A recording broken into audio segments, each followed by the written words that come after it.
Assalamualaikum warahmatullahi wabarakatuh. Salam sejahtera bagi teman-teman yang menonton video ini dimanapun kalian berada. Kembali lagi di YouTube channel saya, Risa Sofia Rahma, mahasiswa STIMIK Widya Cipta Dharma, Samarinda. Kali ini saya mau mereview jurnal dengan judul Perencanaan Strategi Sistem Informasi dan Teknologi Informasi pada Dinas Perindustrian dan Tenaga Kerja Kota Salatiga dengan dosen pengempuh mata kuliah Bapak Dr. Haji Nursobah MKom. Oke, untuk mempersingkat waktu, simak pemaparan saya ya teman-teman. Enjoy for watching. Ada 5 poin yang akan saya bahas dalam video saya kali ini. Poin yang pertama yaitu abstrak. Yang kedua, pendahuluan. Yang ketiga, metodologi penelitian. Yang keempat, hasil dan analisa. Dan yang terakhir, kesimpulan. Kita masuk ke poin yang pertama ya teman-teman, yaitu abstrak. Sistem informasi dan teknologi informasi merupakan salah satu faktor yang mempengaruhi keberhasilan suatu organisasi. Sebagai contohnya, di Dinas Perindustrian dan Tenaga Kerja Kota Salatiga ini, sistem informasi dan teknologi informasinya belum tetapi maksimal nih teman-teman. Nah, dari itu menyebabkan data di Dispernaker tidak tersusun dengan baik. Hal ini terjadi dengan adanya data yang mengalami random. Melihat kondisi masalah tersebut, maka dibutuhkan suatu perencanaan strategi SI ataupun TI yang dapat mendukung proses bisnis pada suatu organisasi, teman-teman. Nah, sedangkan perencanaan strategi sendiri merupakan proses bagaimana organisasi mencapai atau merealisasikan tujuannya nih, teman-teman.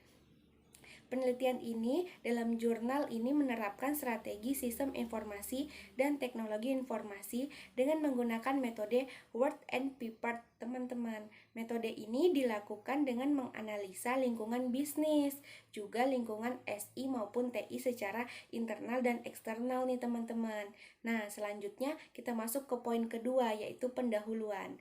SITI ini merupakan salah satu faktor yang mempengaruhi keberhasilan suatu organisasi. Kenapa demikian ya teman-teman? Siapa sangka karena sistem informasi dan teknologi informasi ini terus berkembang, maka dari itu sebuah organisasi sangat memerlukan perencanaan strategis sistem informasi dan teknologi informasinya nih teman-teman. Dalam menjalankan proses organisasi yang bergerak dalam pelayanan masyarakat, Dispernaker Kota Salatiga mempunyai beberapa permasalahan nih teman-teman. Yang pertama yaitu kurangnya sumber daya manusia yang terampil di bidang sistem informasi dan teknologi, dan yang kedua sebagian besar sumber daya manusia yang ada belum memahami sepenuhnya nih teman-teman tentang teknologi. Poin ketiga yaitu metodologi penelitian. Adapun konsep metodologi penelitian ini menggunakan metodologi kualitatif. Nah, ini tuh bertujuan untuk mendeskripsikan dan menganalisa aktivitas sosial yang terjadi nih teman-teman. Metodologi kualitatif ini didapat melalui permasalahan yang muncul dari data lapangan, dan penelitian ini dilakukan dengan beberapa tahapan nih teman-teman yang saling berkaitan antara tahap satu dengan tahap lainnya loh teman-teman. Nah, di sini saya akan menjelaskan secara singkat beberapa tahapan pada penelitian ini teman-teman. Tahap pertama, penelitian dalam jurnal ini memulai mengumpulkan berbagai materi yang dapat mendukung penelitian nih teman-teman dan mampu memberikan informasi yang memadai. Contohnya dari buku, sumber pustaka, searching, dan lain-lain. Tahap kedua yaitu yang dilakukan si peneliti, proses pengumpulan data dengan melakukan wawancara dan observasi langsung nih teman-teman terhadap objek yang akan diteliti. Kemudian tahap terakhir, peneliti dalam jurnal ini melakukan analisa terhadap lingkungan bisnis serta lingkungan SI maupun TI secara eksternal dan internal. Poin keempat yaitu hasil dan analisa yang pertama, yaitu analisa lingkungan bisnis di internal maupun eksternal.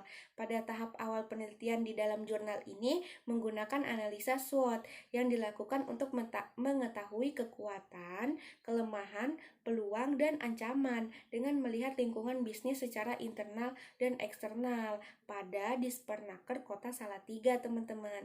Selanjutnya yang kedua yaitu analisa lingkungan sistem informasi dan teknologi informasi secara internal maupun eksternal. Analisa matrik McFarland dipakai untuk melihat kondisi sistem informasi dan teknologi informasi yang ada di Dispernaker Kota Salatiga. Nah, pada akhirnya kita sampai di poin terakhir, yaitu kesimpulan dan saran pada jurnal ini. Dengan adanya penelitian perencanaan strategis SITI pada Dispernaker Kota Salatiga dengan metode-metode yang telah saya paparkan tadi, maka dapat mengetahui apa yang harus diperbaiki dan dikembangkan nih teman-teman. Dengan itu, penelitian ini menghasilkan rekomendasi portofolio aplikasi yang sesuai dengan kondisi Dispernaker Kota Salatiga, teman-teman. Wah, kita sudah sampai nih di penghujung penjelasan saya, teman-teman, mengenai review jurnal yang sudah saya paparkan. Saya akhiri sampai di sini ya teman-teman. Mohon maaf jika ada salah-salah kata maupun perbuatan saya yang kurang berkenan. Sampai jumpa di next video. Assalamualaikum warahmatullahi wabarakatuh. Salam sehat semuanya.